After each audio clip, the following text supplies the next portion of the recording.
Hello, Srishti. Yes. Good evening, sir. My name is Shrishti Kashyap, and I'm from the beautiful state of Assam, from Jorhat. I completed my bachelor's in agriculture in the year 2015 from the College of Assam Agricultural University, Jorhat. I did my master's from Assam Agricultural University, Jorhat as well in horticulture and passed out in the year 2023. Sorry. Currently, I'm doing my PhD from the College of Horticulture and Forestry, Central Agriculture University, Pasighat, in fruit science. In my leisure time, I love cooking, and I love cooking. At the same time, I enjoy traveling when I have enough money with me. And when there are events around me, I love hosting those events as well. Thank you, sir. Very nice introduction. आपने बोला UG आपने 2015 में complete किया था। 15 right? Sorry, 2017 में sir, मतलब थोड़ा सा नर्वस हो गई थी, सॉरी वही सर। माफ करना। 2017 में ज्वाइन किया था, 2021 में ख़त्म किया, फिर मास्टर्स किया 2023 में ख़त्म किया, ओके। और सर उसके बाद अभी मैं करेंटली पीएचडी कर रही हूँ। ओके, आपने बताया कि आपने हॉर्टिकल्चर में मास्टर्स किया है, ठीक है? तो मुझे बताइए कि यस। हॉर्टिकल्चर, असम का हॉर्टिकल्चर और बाकी की जो ये स्टेट्स हैं, जैसे कि वेल ग्रोन हॉर्टिकल्चर है, जैसे कि महाराष्ट्र हो गया, नीचे कर्नाटक हो गया, इसमें और असम में क्या डिफरेंस लगता है आपको? सर एक्चुअली सबसे पहले तो क्लाइमेटिक कंडीशन बहुत ज़्यादा डिफरेंट हो जाता है साउदर्न पार्ट का और नॉर्थ ईस्टर्न पार्ट का। हम लोग का नॉर्थ ईस्टर्न पार्ट ह्यूमिड तो है ही, पर at the same time dry नहीं है। उसका climatic condition hot tropical, eight the same time सब ट्रॉपिकल में भी आ जाता है। लेकिन आपका जो साउदर्न एरिया आता है वहाँ पे पोमोग्रेनेट ज़्यादा होते हैं। Eight the same time mangoes earlier harvest हो जाते हैं। जैसे अभी आपका जनवरी में मैंगोज का फ्लावरिंग स्टार्ट हो गया होगा, लेकिन आसाम में मैंगोज का फ्लावरिंग ऑलमोस्ट कम्स अराउंड मई जून। तो वो क्लाइमेटिक डिफरेंस में आ जाता है। Even soil conditions varies. In Maharashtra, there's black soil available, whereas in Assam, there's sandy loam to loamy soil available. So therefore, the cultivation varies from place to place. Okay, ठीक है। अच्छा, ये बताइए, आपको नहीं लगता कि जो आपके सेवन सिस्टर स्टेट जो है, उसको इंडिया से काफ़ी अलग किया गया है? उनमें डेवलपमेंट का काफ़ी ज़्यादा इश्यू है। इवन वहाँ पे जो रिवॉर्ड्स होते हैं, उसका भी काफ़ी एक इम्पोर्टेंट इश्यू है। तो आप इस चीज़ को कैसे देखते हैं? Yes, sir. सर ऐसे कहा जाए तो मुझे आज तक कभी ऐसा फील नहीं हुआ कि हम लोगों को सेपरेटली रखा गया है। लेकिन एट द सेम टाइम जब हम लोग को कुछ रायोट्स भी होते हैं तो एक्शन लिया जाता है। ऐसा नहीं है कि गवर्नमेंट अनदेखा कर देते हैं। यस, पीपल फील कि मतलब हम लोगों का मतलब पीपल से और किया जा सकता था, पर at the same time I feel government has done enough for us. So उनके तरफ से तो वो ठीक ही है सर, बट स्टिल इंक्लूसिविटी और ला सकते हैं। उसमें इंक्लूसिविटी ला सकते हैं। ठीक है, आपको क्या लगता है कि गवर्नमेंट्स को ऐसे कौन-से इनिशिएटिव और लेने चाहिए ताकि आसाम और सेवन सिस्टर एरिया जो है, वो एग्रीकल्चरली, इकोनॉमिकली एकदम स्टेबल हो सके? सो सबसे पहले north eastern state is the most beautiful part of the country, तो टूरिज्म बढ़ाया जा सकता है सर। सबसे पहले टूरिज्म में, क्योंकि असम में काजीरंगा है, फिर मेघालय में आपका चेरापूंजी है, तो टूरिज्म सबसे पहले बढ़ा सकते हैं। सेकंड, यहाँ पे सेल्फ हेल्प ग्रुप्स को और बढ़ाने का बहुत ज़्यादा कैपेबिलिटी है, मतलब बहुत ज़्यादा पोटेंशियल है सेल्फ हेल्प ग्रुप्स को बढ़ाने के लिए। Now coming Assam, even though rice cultivation north eastern states में सबसे ज़्यादा हुआ जाता है, लेकिन वो सबसिस्टेंस फार्मिंग में आ जाता है कि लोग अपने ही कंज्यूम करके रख देते हैं और पूरी कंट्री में या एक्सपोर्ट नहीं कर पाते हैं। तो फार्मिंग पे भी ध्यान दिया जा सकता है। और एट द सेम टाइम यहाँ पे सबसे इम्पोर्टेंट चीज़ ये है कि हर स्टेट का अपना अपना कल्टीवेशन का अलग अलग प्रैक्टिस है। जैसे अरुणाचल में आपादानी कल्टीवेशन आ जाता है, नागालैंड में जाबो कल्टीवेशन आता है। दीज नहीं, sorry, sorry, cultivations are sorry. Very. मैं आपसे ये पूछ रहा हूँ कि सरकार, गवर्नमेंट को ऐसे कौन से स्टेप्स लेने चाहिए ताकि आपकी seven sister country economically and agriculturally दोनों से अपलिफ्ट हो पाए? एग्रीकल्चरली ये सारे जो कल्टीवेशन प्रैक्टिस, इन लोगों को अपलिफ्ट करने के लिए और थोड़े स्कीम्स बना सकते हैं। जैसे केसीसी ऑल इंडिया के लिए है, वैसे सम नॉर्थ ईस्टर्न, जैसे आपके आसाम ग्रामीण विकास बैंक है, उसको उनको और थोड़ा क्रेडिट फॉरवर्ड करने के लिए कहा जा सकता है, या स्मॉल फाइनेंस बैंक को क्रेडिट फॉरवर्ड करने के लिए कहा जा सकता है। टूरिज्म बढ़ाने से इकोनॉमिकल ग्रोथ तो सबसे पहले ही आएगा। ओके, ठीक है। आपने बताया कि एसएचजीज को प्रमोट किया जाना चाहिए। अब मुझे एक मेन डिफरेंस बताइए, जैसे कि एक रेगुलर एरिया होता है और नॉर्थ ईस्टर्न स्टेट होता है, बाकी का सेंट्रल इंडिया और नॉर्थ ईस्टर्न स्टेट, इनमें एसएचजीज को लेके एक हल्का सा डिफरेंस है उनके मेंबर्स को लेके। तो minimum numbers of person in SHG in north eastern area, या फिर जो हम हिली एरियाज कहते हैं, वहाँ पे कितने होते हैं, और जो हमारा अदर इंडिया है उसमें कितने होते हैं?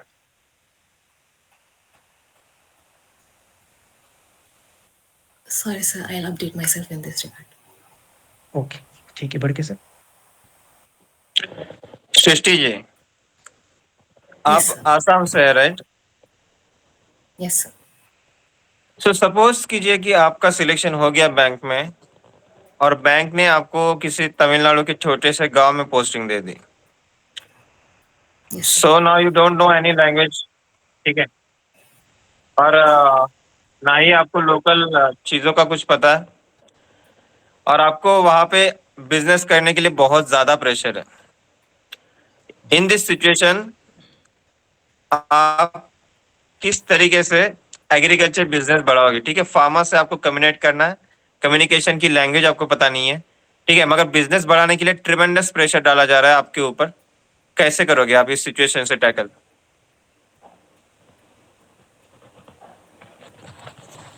Okay, sir.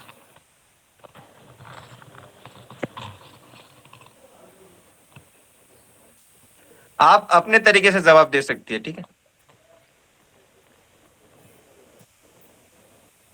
Okay sir. Sir मुझे लैंग्वेज नहीं आता है, बट मेरे और कलीग्स होंगे जिन्हें वो लैंग्वेज पता है।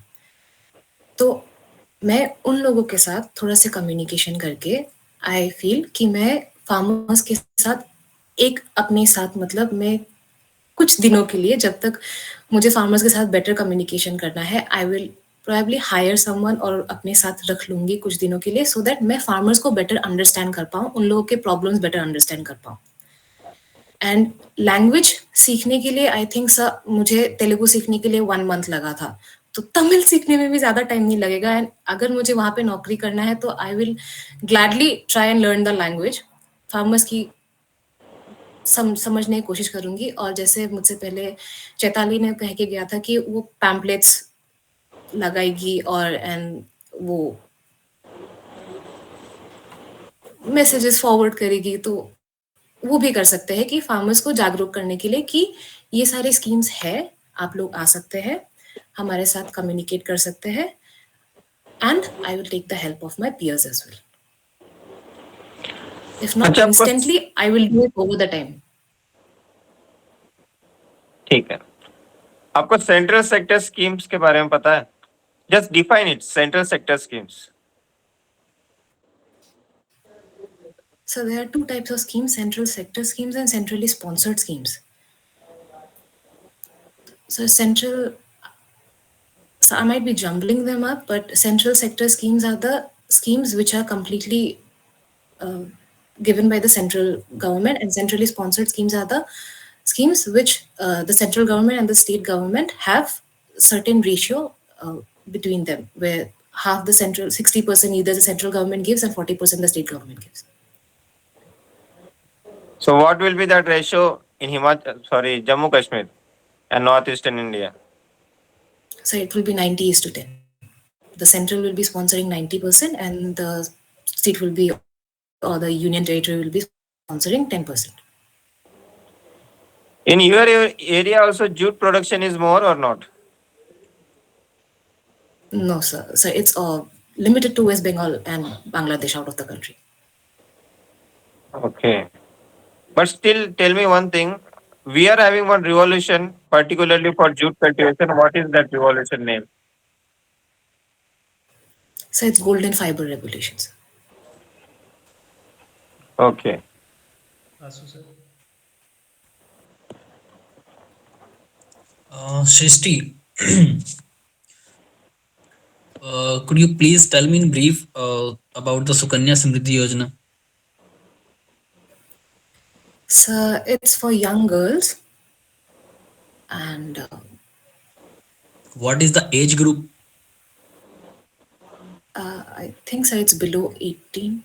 So I will update myself on that regard because I don't want to answer it, give a wrong answer, sir. Okay, what is budget? If you could define.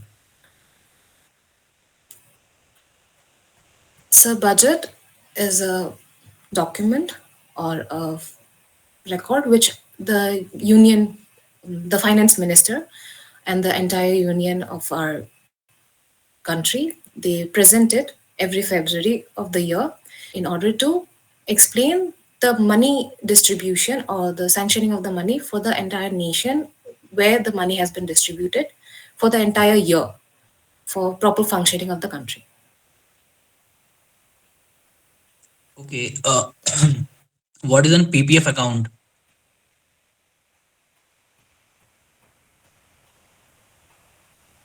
Sorry, sir. I'll update myself. Okay, which facility of banks currently you are using? So I'm using You do not use savings account. UPI. I do use. Okay, so what is the basic thing you need to use UPI? So the basic criteria, I need to have a UPI. I Yeah, need yeah. to have a debit card, sir. Debit card, okay, or bank account. Yes, sir. A bank account will obviously give me the debit, sir. What kind of debit card you need to have? Can you withdraw money from a credit card? Cash. So I believe that if we try to withdraw money from the credit card, there are extra charges which apply, sir. However, credit card is not for withdrawal of money. Feedback, Thank sir. you, sir. I would say one thing, most of your answers are correct and your communication skills are good. Just have a basic knowledge of the basic product of a bank. Okay, because Okay, sir. in interview, interviewer do not ask very high thing, okay, very heavy thing or very deep Yes. questions. They are just ask basic questions, and you need to be aware about them.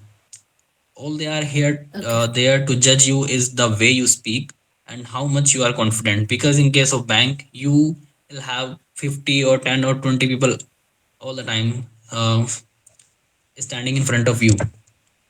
So how do you deal Okay, with sir. them? How do you handle the pressure? And I feel you are enough confident to feel the handle the pressure. So just best of luck from my side. Thank you, sir. Okay, Srishti, I want to convey some Yes, sir. suggestions for you. तो आप जो भी answer कर रही है, तो मुझे लगता है आप कहीं न कहीं टॉपिक से भटक रही हैं। जैसा कि मैंने कहा कि Okay. अगर मैं साउदर्न स्टेट में कुछ सेंट्रल सेक्टर के कुछ ऐसे इनिशिएटिव्स ला सकूँ ताकि उन्हें एग्रीकल्चरली और सोशियो इकोनॉमिकली उन्हें अपलिफ्ट किया जा सके। तो टूरिज़्म बिल्कुल आपने सही बताया। दूसरा आपने एसएचजीज़ बताया। देखिए, हम जो भी बोलेंगे ना, उसकी हमें थोड़ी बहुत नॉलेज होनी चाहिए। जैसे कि एसएचजीज़ के बारे में जिसमें मैंने पूछा था कि मेंबर वाइज़ डिफरेंस होता है। जैसे हम नॉर्मल इंडिया की बात करें तो हमें मिनिमम 10 मेंबर होनी चाहिए, ठीक है? एक एसएचजी में। और मैं बात करूँ हिली एरियाज़ या फिर नॉर्थ ईस्टर्न स्टेट की, तो वहाँ पर कम से कम 5 मेंबर होनी चाहिए, ताकि एक एसएचजीज़ को हम फॉर्म कर सकें। आप सिचुएशन बेस्ड क्वेश्चन जो है, वो उनमें काफ़ी ज़्यादा ब्लफ कर जाती है, ठीक है? जैसे कि सर ने बताया कि आप उस सिचुएशन को कैसे हैंडल करेंगे। तो देखिए, प्रेशर जो है सबके लिए आता है, बट प्रेशर को हैंडल भी किया जा सकता है, ठीक है? अब जैसे कि हमारे ऊपर प्रेशर आता है तो हम करते क्या हैं, बेसिकली हम आगे की तैयारी रखते हैं। जैसे अगर हमें आज प्रेशर दिया जा रहा है तो हमको पता है कि ये इस चीज़ की जो जानकारी अगले 10 दिनों बाद दी जाएगी। तो मुझे लगता है कि पहले से थोड़ा बहुत प्रिपेयर रहना हम लोगों के लिए ज़रूरी है। नॉलेज की अगर लैंग्वेज की अगर मैं बात करूँ तो इट्स आपके पास एक काफ़ी एक स्ट्रॉन्ग पॉइंट है कि आपने 1 महीने में तमिल सीखी। तो मुझे लगता है वो भी आपके लिए काफ़ी इम्पोर्टेंट पॉइंट, ठीक है? बट आप अपने हॉर्टिकल्चर की जो एमएससी की है, उसके थीसिस के बारे में थोड़ी जानकारी रखिए, ठीक है? ओवरऑल आपका बाकी सब सही है। All the best. ठीक है, sir. Thank you, sir.